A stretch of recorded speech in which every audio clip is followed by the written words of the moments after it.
I've seen when black people claim that the ancient Hebrews and Jews were black people and Jesus was not a white man. Many white people come across and say, okay, Jesus was not a white man, but he wasn't a black person either,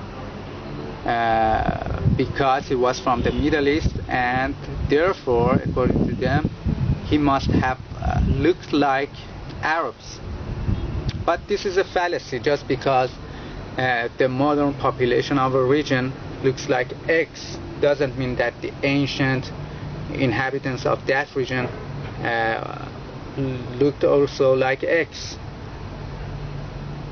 For example, look at Australia. Are white Australians descended from the ancient Aborigines? Or are white Mexicans descended from the ancient Mayans? Of course not. The Middle East is the most melting pot region of the world.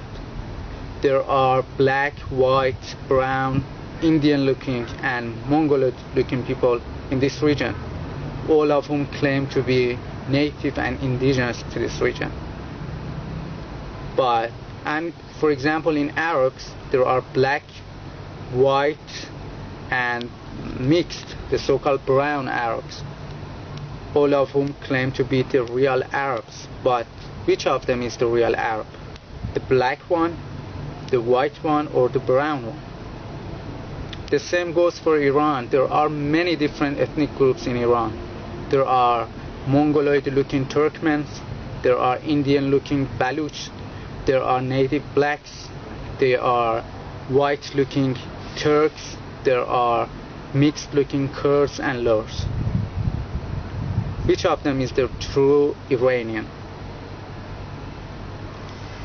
And unlike what the believers of the Indo-European hoax claim, the white-looking people in this region are not descended from the ancient mythical Indo-Europeans. These people are mostly Turks or descended from Turks.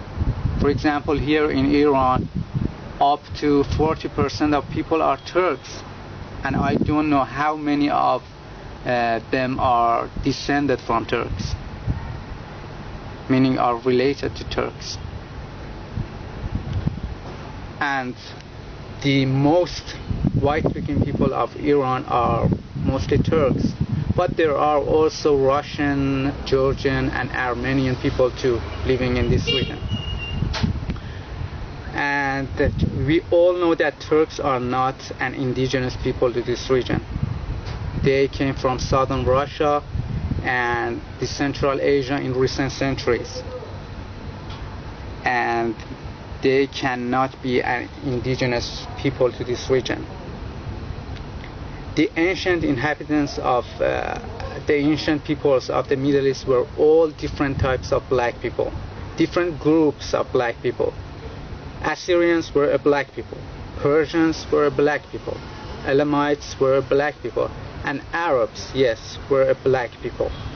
That's why you see Assyrians have depicted themselves with curly hair, curly beard, and dreadlocks. That's why you see Persians have depicted themselves with curly hair and curly beard.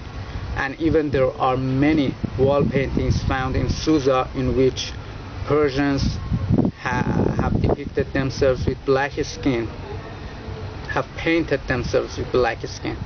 So therefore Persians were black people, not a so-called Indo-European. And I believe that Persians, Assyrians, Arabs, and all of the ancient inhabitants of the Middle East were an Ethiopian type of people, the so-called Semitics, an Ethiopian type of people. People like the Somalis, like Ethiopians, like Eritreans, like Djiboutis, like dark-skinned Yemenis. You know, they weren't a white people. Why? Because the temperature here in this city goes up to 50 degrees Celsius in summers with a high intensity and a UV index of 12. white people cannot endure this heat. They cannot tolerate this heat, so they cannot be indigenous to this region, because we semi-white looking people cannot stand this heat.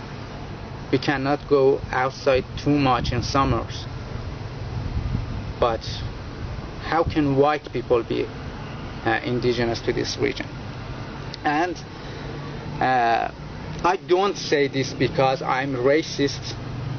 As you can see, I'm not a black person, and I look mostly like whites than blacks.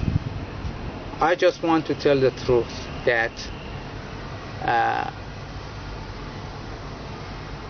the ancient inhabitants of these regions, from Babylonians, Assyrians, Elamite, Persians, Jews, were all black. Please stop whitewashing history. And by black, I don't mean the Bantu type of blacks or Khoisan type of blacks. They were an Ethiopian type of blacks, I think.